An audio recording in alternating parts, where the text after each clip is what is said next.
ఒక వ్యక్తి ప్రసంగించాలి అంటే ఒకవేళ ఆ వ్యక్తి దేవుని గురించి తెలుసుకుని విద్యాభ్యాసం చేయాలి, లేకపోతే దేవుడు ఎంతో కొంత నేర్పించాలి. అలాగనే చక్కటి సౌండ్ సిస్టమ్ ఉండాలి, ఇలాంటి వేదిక ఉండాలి, ప్రజలు ఉండాలి. ఒక బోధకుడు ప్రసంగించాలి అంటే, కానీ ప్రార్థనకు ఇవేమీ అవసరం లేదండి.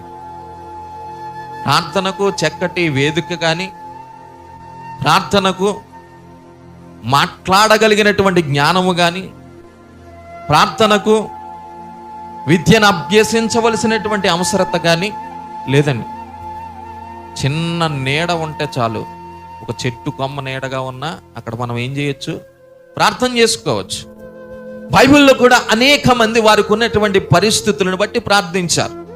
మరి రాజులైన వారు ఎందుకు ప్రార్థించారు అంటే, దేవుడు వారికి అప్పగించినటువంటి పని ఏదైతే ఉన్నదో